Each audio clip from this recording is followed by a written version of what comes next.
un profesional del derecho y traductor costarricense con fluidez en español e inglés. Sus credenciales académicas incluyen un título de asociado en artes de Long Beach City College, una licenciatura en Derecho de la Universidad Internacional de las Américas y una maestría en Diplomacia de la prestigiosa Universidad de Costa Rica. A lo largo de los años, Arcelio ha contribuido a las esferas académica y profesional a través de diversos artículos y publicaciones científicas que abarcan una variedad de temas dentro del derecho, la diplomacia y los estudios religiosos. Tiene estudios de posgrado en bioética en la Universidad Internacional de Valencia. Fue el abogado que logró suspender la obligatoriedad de la vacuna COVID-19 en niños por medio de 2 medidas cautelares, como les decía. Además, representa una docena de personas ante la Comisión Interamericana de Derechos Humanos en una petición contra el Estado costarricense por la violación al consentimiento informado por la obligatoriedad de la misma vacuna en adultos. Por favor, démosle un tremendo aplauso a alguien que se lo merece. Arcelio Hernández, señores y señoras.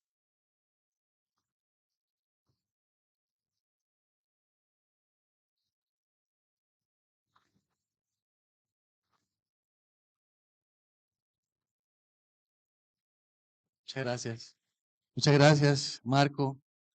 Y muchas gracias a todos ustedes que están acá en un sábado, después de este maratónico congreso, que yo sé que es cansado a veces, ¿verdad? Estar acá.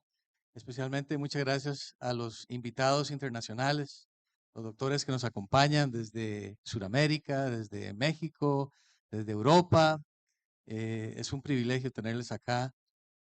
Ojalá que estén pasando un buen tiempo. Yo sé que sí, ustedes tienen una misión y nos hemos apoyado mucho en verlos a ustedes. Han sido una fuente de inspiración, ver cómo ustedes han sido realmente guerreros en contra de el establecimiento, en contra de todo, ¿no? Porque hemos visto una narrativa casi que uniforme en los medios de comunicación. Han sido muy groseros ellos con las personas que hemos dicho, pero espere, es que no, y nos aplastan, ¿verdad? Nos caen encima. Por ejemplo, Marco mencionaba que logramos unas medidas cautelares a favor de los niños, luego de haber ido a la sala constitucional. Yo recuerdo un enero, bueno, estábamos como a fin de año, estaba yo en la casa de mis suegros allá en Acosta y se me ocurrió poner un post ahí en Facebook. Voy a ir a la sala constitucional, creo que era el 5 de enero de 2022, algo así. ¿Quiénes me acompañan? Y yo digo, "Ey, tal vez van a ir unas 10 personas, ¿no?". Como 1000 padres de familia se presentaron ese día a exigirle a la sala constitucional proteger a los niños. ¿Por qué? Porque en noviembre de ese año anterior, la Comisión Nacional de Vacunación decidió hacer obligatoria la vacuna Pfizer, o esa era la que estaba disponible, digamos, la vacuna pediátrica para los niños. Cuando yo leí eso, yo dije, qué raro, pero esto en Estados Unidos apenas le acaban de dar una autorización de uso de emergencia. Allá de lo que yo puedo leer no es obligatoria. ¿Y por qué aquí en Costa Rica, tan rápido, decide la Comisión Nacional de Vacunación hacer obligatoria esa vacuna? No tenía como ningún sentido. Entonces yo más o menos adiviné lo que después comprobé. Yo los acusé directamente ante la sala de que tomaron esa decisión sin ningún fundamento, contrario al artículo 16 de la Ley General de Administración Pública, que tiene un rango que la Sala Constitucional ha elevado a constitucional, que es el principio de vinculación a la ciencia y la técnica. Eso quiere decir que la administración pública no puede tomar acuerdos así porque se le ocurrió nada más. Tiene que tener una motivación y esa motivación tiene que estar acorde con la ciencia y la técnica.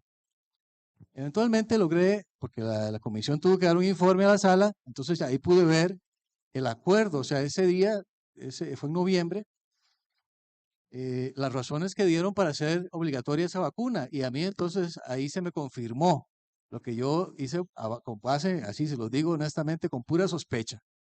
Ahí ya lo pude confirmar. Es muy interesante esa acta del 14 de noviembre de 2021, porque el entonces ministro de Salud, Daniel Salas, el doctor Daniel Salas, objetó, fue el único que objetó. Yo sé que no es el favorito de muchas personas, pero tiene ese mérito. Él fue el que dijo, miren, esperen, compañeros, porque él está presidiendo la comisión, ¿no? Él dijo, yo pienso que para hacer obligatoria la vacuna, primero deberíamos tener documentación de la farmacéutica de Pfizer, o sea, no tenían ni documentación. ¿Ah? Y deberíamos esperar a que la autoridad regulatoria autorice el fármaco. Vean que dos observaciones más importantes. Claro, después ya él se embarcó con la obligatoriedad como nadie, ¿verdad? Pero es muy interesante que fue el único que objetó, pero no queda muy claro si usted lee el acta por qué razón no le dieron pelota, digamos. Al final igual la hicieron obligatoria. Y le encargaron a uno de los médicos que él consiguiera esa documentación de Pfizer, ¿verdad? Y que, bueno, iban a mandar a hacer, no tenían ni un vial, aquí no tenían documentos, no tenían nada, y la hicieron obligatoria. Vean qué irresponsabilidad. Ese es el trasfondo de cómo llegó a ser en Costa Rica obligatoria la vacuna para los niños, esta vacuna de COVID-19, sin ningún documento, una pura ocurrencia. Y a la fecha, ellos no dan el brazo a torcer. Ellos siguen peleando, que defendiendo la obligatoriedad, que hicieron de una manera totalmente irresponsable, con la grave consecuencia que además dañaron de manera muy importante la confianza pública. Ustedes ven ahora, muchos padres ahora ya no tienen confianza de nada, dicen, no, es que esta vacuna del sarampión, es capaz que me van a meter la del COVID, o es capaz que va a causarle algún daño a los niños. O sea, nunca antes la gente cuestionaba tanto una vacuna. Entonces lo que hicieron fue dañar gravemente la confianza pública con ese tipo de decisiones que no son transparentes. Y bueno, parte del título de este congreso, o el subtítulo Ciencia, Bioética y Derechos Humanos. A mí me gusta mucho la bioética. Como Marco mencionó, bueno, yo estaba estudiando una maestría en bioética a distancia en la Universidad Internacional de Valencia, España, pero a mí me dio un infarto. Algunos han visto aquí, y yo les agradezco a ustedes, aquí me sacaron una arteria, una mamaria y una vena de acá. 3 bypass me tuvieron que hacer porque me dio un infarto en septiembre del año pasado. Y por la gracia de Dios, estoy acá. Eso es, solo Dios me tiene vivo. Muchas gracias. Algunos hasta me dicen que me veo mejor, o sea, yo no entiendo. Es que porque perdí 14 kilos, yo sé, es por eso. Pero eso bueno, no continué con los estudios, sin embargo, lo que sí pude estudiar en los cursos que llevé, me parece sumamente importante y sumamente interesante, y yo pienso que la Comisión Nacional de Vacunación debería tener expertos en bioética, porque no podemos confiar solamente en los médicos. Cuando se ha hecho eso, cuando la población ha confiado solamente en la ética médica, han sucedido verdaderas tragedias.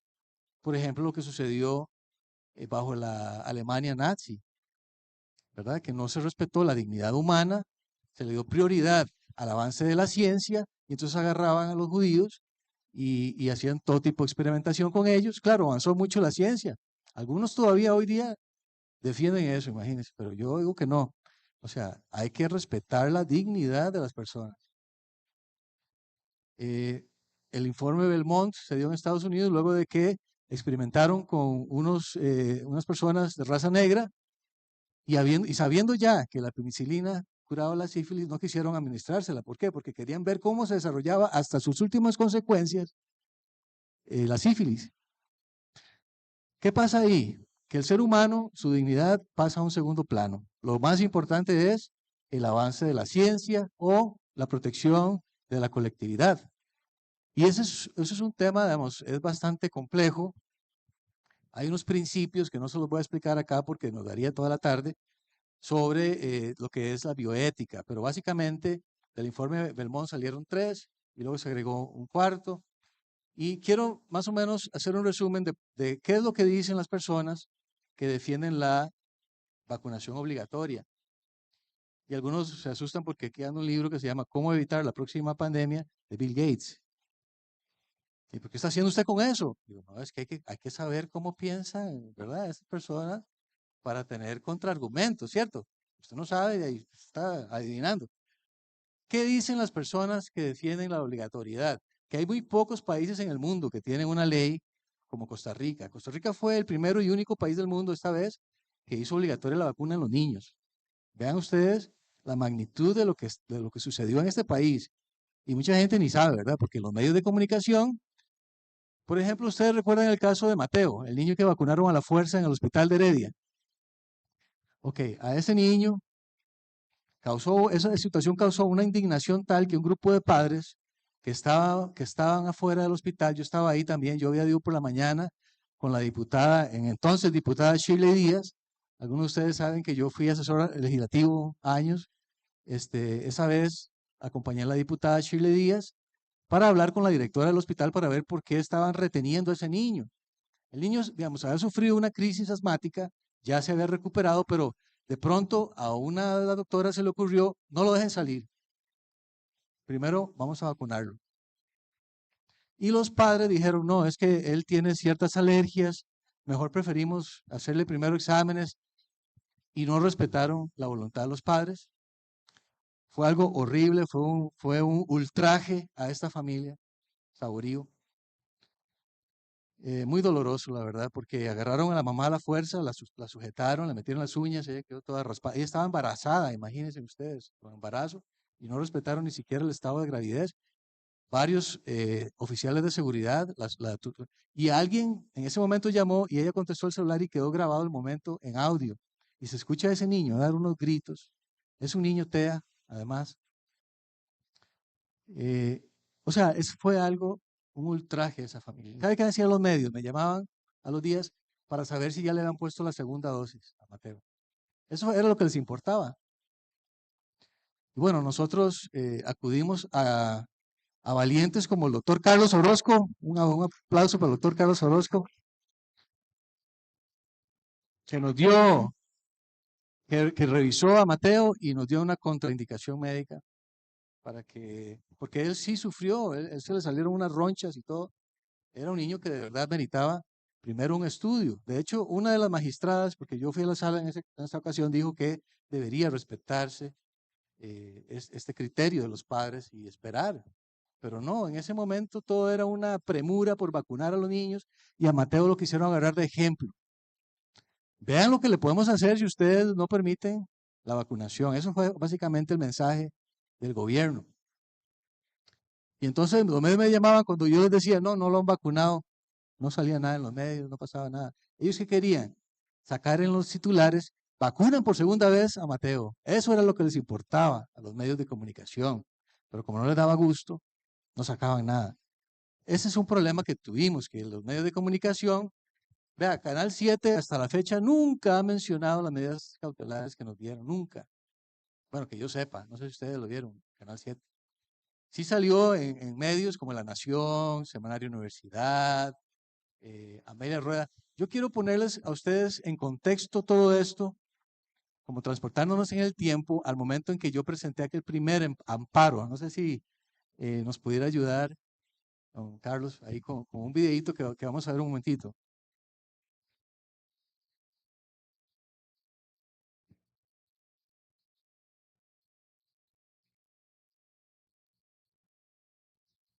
Hay audio.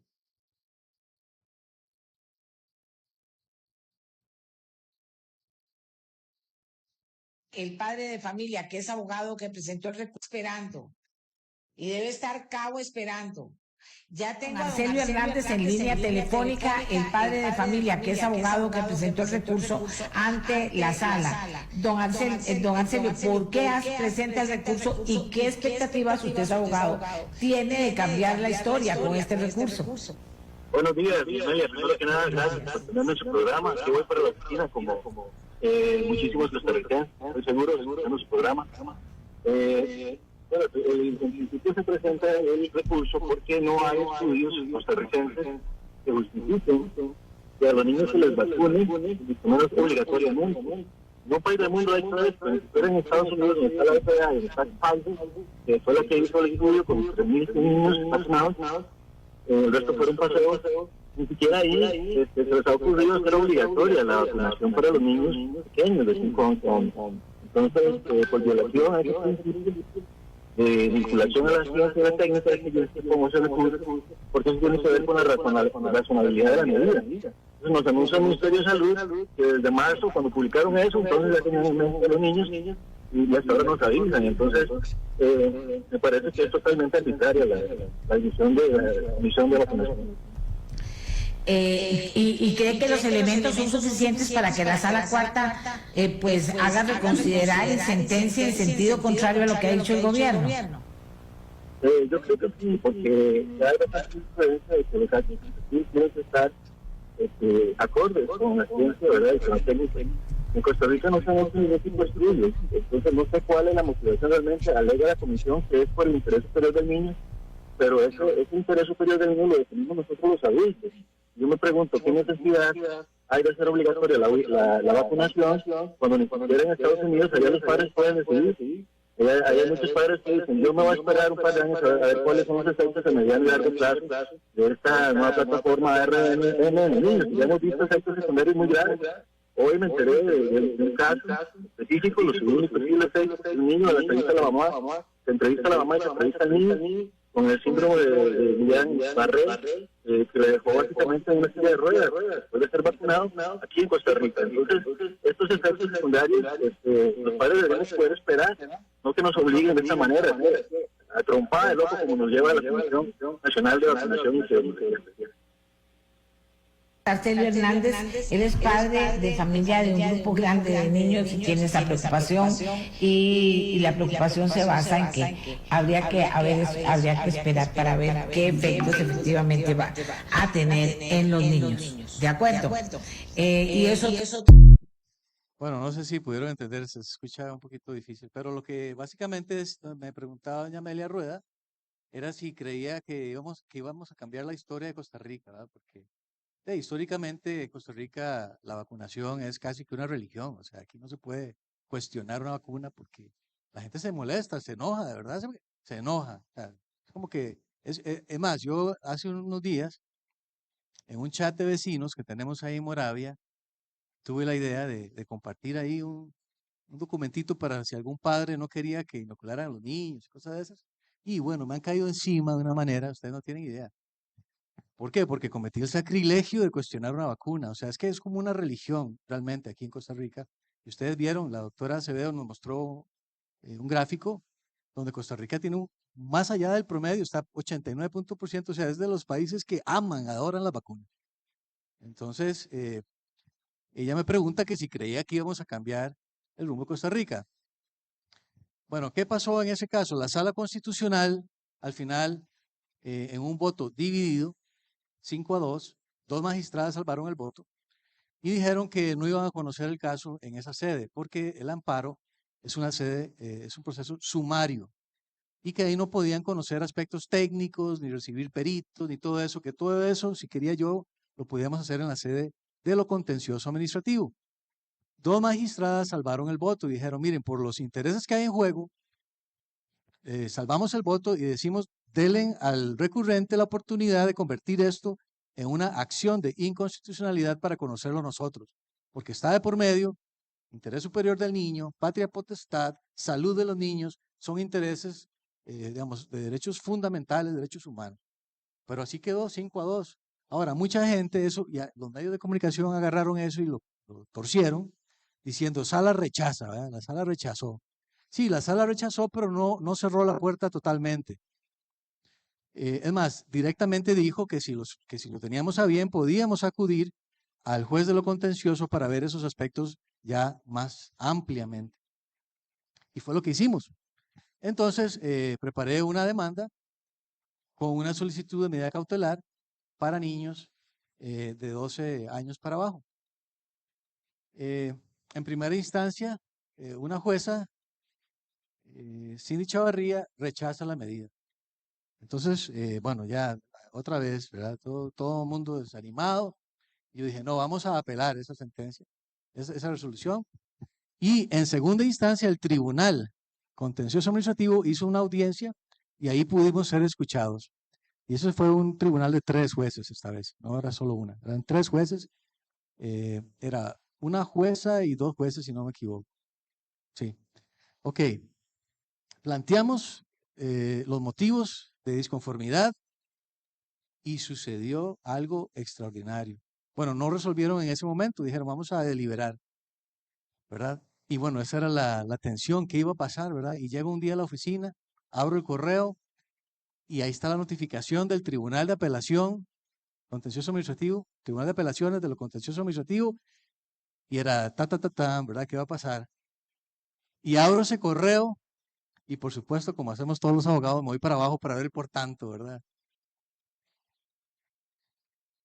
Se acoge la medida cautelar. Vieran qué gritos daba yo, qué brinco, yo brincaba así. ¡Ah! No lo podía creer. Eso también, eso fue Dios. Yo le doy la gloria a Dios por eso. Porque Él puso todo así, organizó todo en el camino para que eso se diera. Vean, una demanda de esas 30 horas para prepararla es poco tiempo. Pero todas las piezas Dios me las ponía. Así, fue fácil, realmente.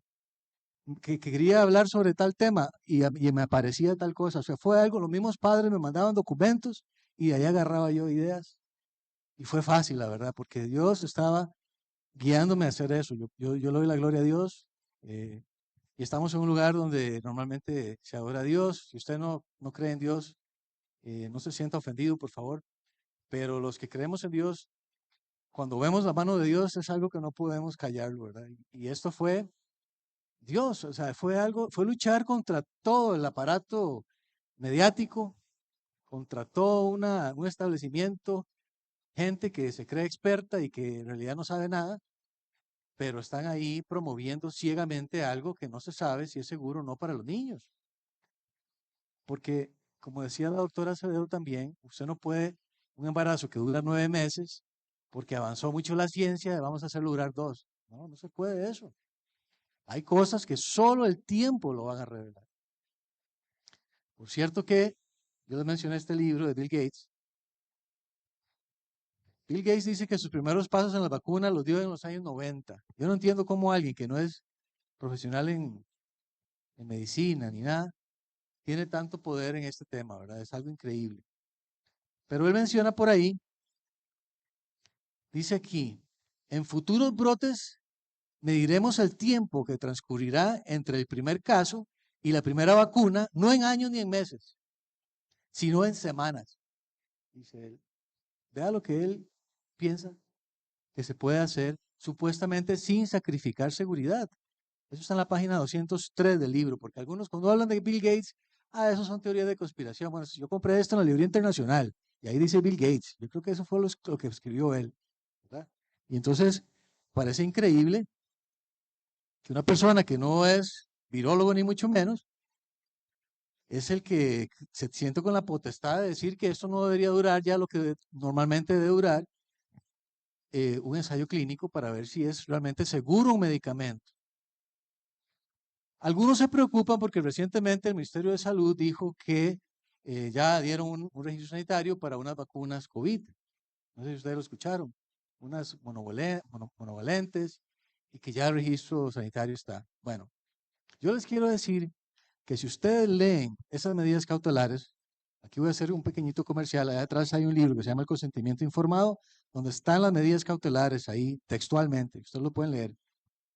Si ustedes leen las razones que dio el Tribunal de Apelaciones para acoger la medida cautelar, sí, es cierto, está la falta de un registro sanitario, eso era el colmo, digamos. Pero no solo eso, no es solo eso. Hay como 4 diferentes razones que dan. Voy a mencionar aquí una que se me viene a la mente, por ejemplo, que considero muy importante. El estado de la Florida emitió unas guías sobre estas vacunas para los niños. ¿Qué dicen esas guías? Dice, las vacunas COVID-19 deben suministrarse caso por caso. Una decisión entre los padres y el médico para decidir si en ese caso particular se amerita la vacuna. Caso por caso. ¿Y qué dijo el Tribunal de Apelaciones? Lo vio muy bien. Esa resolución está muy, muy bien fundamentada. Dice el tribunal que toma nota de que no debería hacerse como en Costa Rica una aplicación indiscriminada a toda la población de niños, menos que es una población vulnerable. Debe hacerse y debe tomarse en cuenta esas guías de la Florida que recomiendan hacerlo caso por caso. Ahí hay una razón también distinta y que no depende de un registro sanitario. Aún con un registro sanitario, está la recomendación de las guías de la Florida de que esto se aplique no masivamente a todos los niños, sino según sea la necesidad.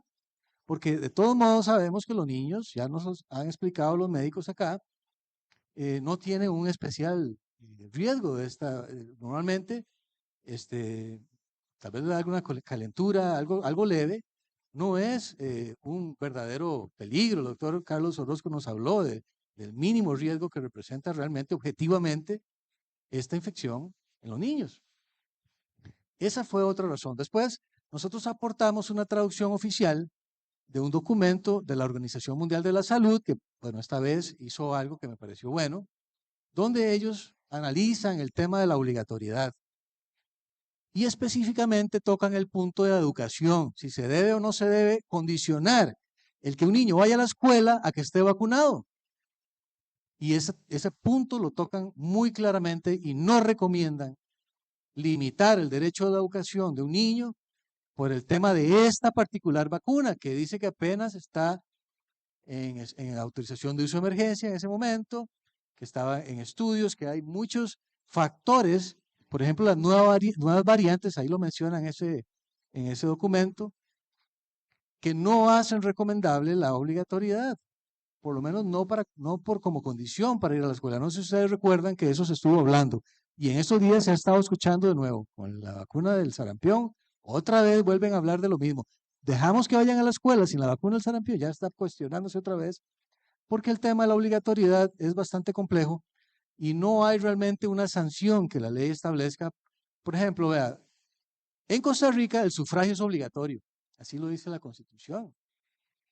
Es obligatorio, usted tiene que ir a votar. Pero ¿qué pasa si usted no va? Lo despiden del trabajo, lo agarran a la fuerza para que vaya a votar, ¿verdad que no? Por alguna razón, aquí este gobierno creativamente se ha ideado sanciones que no están realmente tipificadas. Porque algo puede ser obligatorio, pero no hay sanción realmente. Si ustedes lo ven objetivamente, sí, la ley dice que la vacunación de las vacunas que la comisión ponga en el esquema básico nacional son obligatorias, pero no se dice una sanción. ¿Por qué no hacen lo mismo que con el voto? Una sanción moral, digamos. Ay, usted debería vacunar. Ay, usted debería ir a votar. Después no se queje. Así le dicen a uno, ¿ah? Otra vez ese partido, pero usted no fue a votar, así es que no se queje. Algo así, pero no, que usted pierda su trabajo, que a un niño lo agarren a la fuerza, que le amenacen con que no va a poder ir a la escuela, que le van a abrir un proceso en el PAN y que le van a quitar el chiquito. O sea, nada de eso está tipificado realmente. Entonces, nosotros nos enfrentamos a un gobierno, el de Carlos Alvarado, que por alguna razón quería hacer sentir que era lo que ellos decían y que no podían cuestionárseles, y una soberbia, una verdadera soberbia, no sé si ustedes la sintieron, pero así espeluznante, ¿verdad? Espeluznante. Y entonces nosotros en esas medidas cautelares obtuvimos también la parte de las guías de la Florida, la parte de el reconocimiento de que la Organización Mundial de la Salud no recomienda la obligatoriedad con esta vacuna y que los ensayos clínicos no habían terminado. Ahora, por ahí escuché uno de los doctores, ¿verdad? En una de sus exposiciones, creo que fue también la doctora Acevedo, que decía que ya ahora era imposible, ahora ya terminar esos estudios, que estaban programados para terminar, algunos en 2023, 2024, pero que ya algo pasó que ya ni siquiera se va a poder terminar. Y yo le escribí a Pfizer pidiéndole el resultado de esos exámenes y nunca me quisieron dar nada. Para mí que ni siquiera terminaron esos ensayos. Pero bueno, eso para tranquilidad de los padres. Las medidas cautelares van a durar todo lo que dure ese proceso, que puede ser años. En Costa Rica los juzgados son muy lentos, los procesos son súper lentos. Promedio de un proceso aquí en Costa Rica civil, 7 años, algo así o más. Entonces, eso es una buena noticia. Según la resolución 439-2022, va a estar vigente la medida de suspensión de la obligatoriedad lo que dure el proceso hasta sentencia firme. Sentencia firme implica que si perdemos el proceso podemos apelar o podemos ir a casación y eso es otro montón de años. Ya los chiquitos van a estar en la universidad cuando eso se decida, ¿verdad? Eso puede pasar.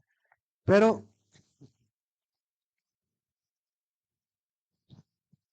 y por eso alguna gente no entendió en ese momento la importancia de esas medidas y creían que iba a durar un par de semanas. Ya llevamos 2 años, ahí están. Y ahí van a estar mucho tiempo.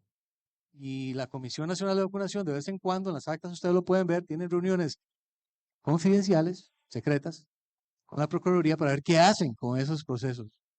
Ellos son muy tercos, no dan el brazo a torcer.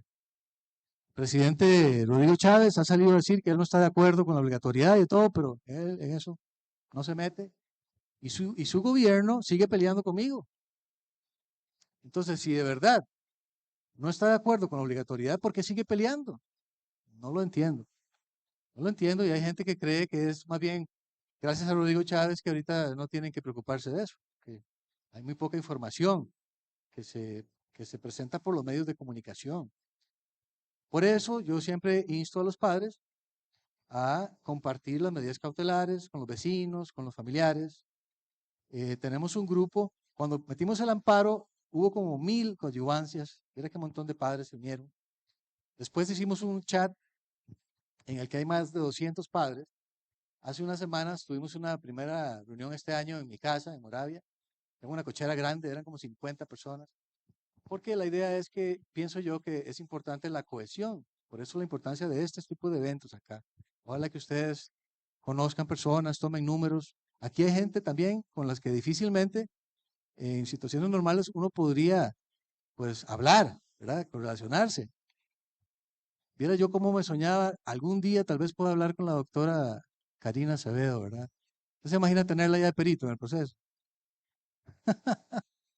Yo creo que ahí de seguro ganaríamos. Pero bueno, ahora tengo la oportunidad de saludarla, de hablar con ella. Tomen por favor teléfonos de personas.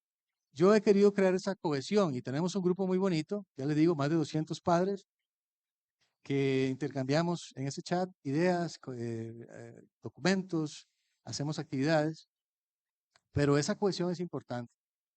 No es que seamos una agrupación formal, no lo somos. No es que tengamos aspiraciones a formar un grupo, un partido político, no lo tenemos. Pero los padres somos también un grupo importante, un movimiento, una fuerza. Los padres de familia. En muchos países del mundo, los padres organizados han logrado hacer grandes cosas. Los padres organizados han logrado defender a sus hijos. En este país, en Costa Rica, ¿quién defendió a los niños de esa obligatoriedad, de los riesgos de esa obligatoriedad? En realidad, fueron los padres de familia. Fue un grupo de padres grande, 1000 padres o más. Porque muchos nunca se unieron al proceso, pero estaban apoyándonos también. Entonces, esa unidad, esa capacidad de organizarnos como grupo de padres, no puede ser subestimada. Es muy importante, súper importante. Bueno, yo les decía que iba a leerles algunas de las razones que dan las personas que defienden la obligatoriedad. Y cuando mencioné que Costa Rica es uno como de 10 países en el mundo apenas que tienen leyes sobre la obligatoriedad, es cuando ya me desvié y hice todo ¿verdad? Paréntesis. Pero sin hablar otra vez de los principios propiamente de la bioética, voy a mencionar algunos principios y cómo se interpretan por parte de estas personas y dónde yo pienso que hay un problema. El principio de beneficencia. Básicamente este principio se refiere a la obligación moral de actuar en beneficio de los demás. En el contexto de la vacunación, este principio se manifiesta en la protección contra enfermedades graves que las vacunas proporcionan tanto a la persona vacunada como a la comunidad en general, especialmente protegiendo a aquellos que no pueden vacunarse por razones médicas, como los inmunocomprometidos. Entonces, este principio de beneficencia, ¿verdad? Una obligación moral de actuar, de hacer bien, digamos, a los demás. En un mundo ideal, cuando usted tiene un medicamento que funciona, sí, está bien. Entonces, yo creo que aquí el problema, como lo vamos a ver un poquito más adelante, fue en ese descuido, en esa premura que tuvieron las autoridades, que no es normal. O sea, yo nunca había visto algo así. siempre los medicamentos se sabe y todo el mundo lo respeta, tienen un tiempo de ensayo. ¿Ustedes recuerdan lo que pasó con la vacuna del dengue, por ejemplo, la del laboratorio Sanofi Pasteur? Esa vacuna arrojaba unos porcentajes impresionantes, 93%, previene enfermedad grave y todo eso. La aprobó la OMS, la aprobó. Costa Rica fue el 5.º país del mundo, primero fue México, que aprobó esa vacuna. Sin embargo, en aquel tiempo, 2016 por ahí, que Costa Rica dio un registro sanitario, por cierto, esa vacuna, ¿no? Hoy le mandé una pregunta a la Dirección de Regulación a ver si todavía está vigente ese registro sanitario. Digamos, en ese entonces se le preguntó al doctor Roberto Barroa Tijerino, que es, desde entonces sigue siendo el secretario de la Comisión Nacional de Vacunación, que si se iba a incluir esa vacuna en el esquema básico nacional. Y él dijo que no, porque hacía falta unos estudios que hacía la Universidad de Costa Rica y que tenía que entrar, bueno, hay una serie de razones. Y digo, qué raro que esta vez no les preocupó nada de eso. No se preocuparon de hacer estudios, nada, de una vez, ¡pum!, al esquema nacional. Esa vacuna está en el libro también, el caso de esa vacuna. Yo la usé en las audiencias, también para la otra medida que nos dieron fue para niños de 12 a 17. Ahí también expuse el caso de esa vacuna porque hay que como darles un golpe a las personas que creen que las vacunas son infalibles, que son, no sé, como de una naturaleza celestial, divina, no sé, algo así. Entonces yo le dije, hay que recordar que no todas las vacunas han salido como hemos esperado. Por ejemplo, la vacuna del dengue, ¿qué pasó con esa vacuna? Ahí está la historia de esa vacuna.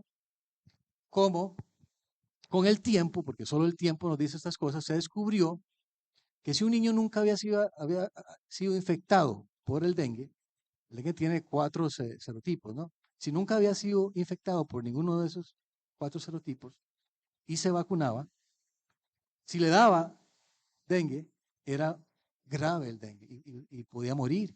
Y empezaron a morir niños en Filipinas y en toda Estados Unidos. 600 niños se estima que murieron.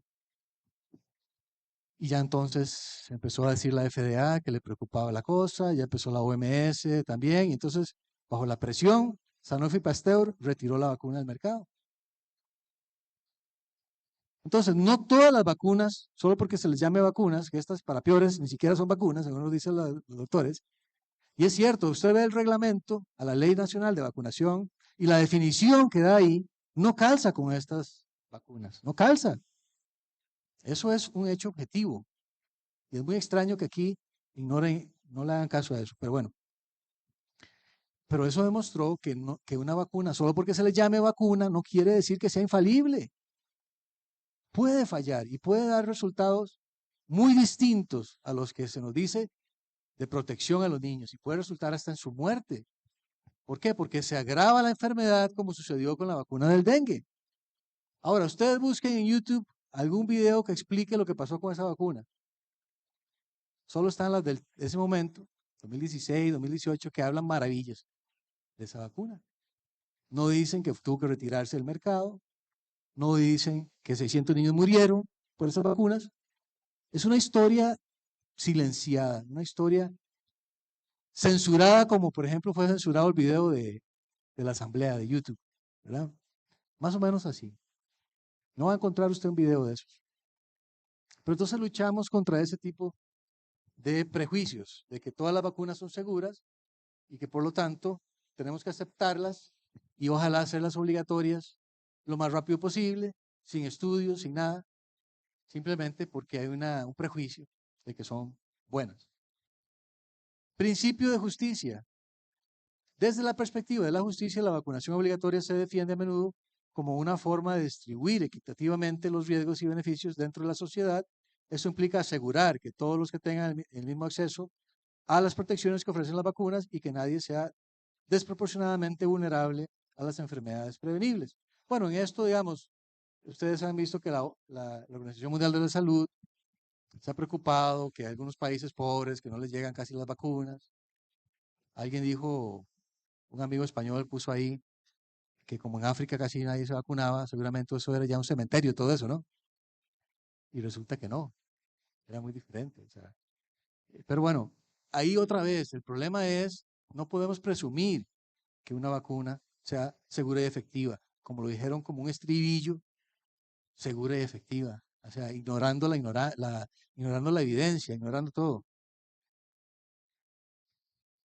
Principio de autonomía, este es de los más interesantes y tiene que ver con la solicitud que hicimos, también viene acá, la solicitud que hicimos ante la Comisión Interamericana de Derechos Humanos por el irrespeto de Costa Rica hacia el consentimiento informado, que es lo que potencia la autonomía personal y que deriva de la dignidad humana. Entonces, eso está bien documentado y estamos todavía en ese proceso. Costa Rica ya tuvo que dar un informe a la Comisión Interamericana de Derechos Humanos. Entonces, aquí lo que ellos dicen es que hay situaciones de emergencia pública, como una pandemia, que pueden hacer ético limitar esa autonomía personal. Pero, de nuevo, o sea, aquí no se puede obligar a una persona a convertirse en un héroe. O sea, la persona tiene que saber los riesgos, tiene que saber y tiene que tener libertad de elegir. Ok, yo sé que es riesgoso, pero yo lo voy a hacer de todos modos. Hay personas así y eso se respeta. Siempre en los ensayos clínicos hay personas que se ofrecen como voluntarios y saben que pueden morir por ponerse algo que es experimental, pero tienen la elección de hacerlo. Esa es la diferencia. Después vienen otros temas de la responsabilidad social y la transparencia y la confianza. Bueno, ya yo mencioné un poquito cómo esta decisión de la Comisión Nacional de Vacunación en Costa Rica lastimó severamente la confianza pública y ahora están cosechando eso. Ustedes vieron hace unos días una rueda de prensa que hizo el Ministerio de Salud. Ellos están preocupados por esa falta de confianza pública que tenemos ahora muchos con las autoridades. Es una lástima, porque en principio deberíamos poder confiar, deberíamos poder tener confianza en esas autoridades sanitarias que están ahí para protegernos y para proteger a nuestros niños. Lastimosamente, hemos visto, ya se ha demostrado, no es así. Y para peores, tienen una soberbia que no quieren reconocerlo, no quieren pedir disculpas. Si lo hicieran, tal vez podrían recuperar un poquito la confianza. Muchas gracias.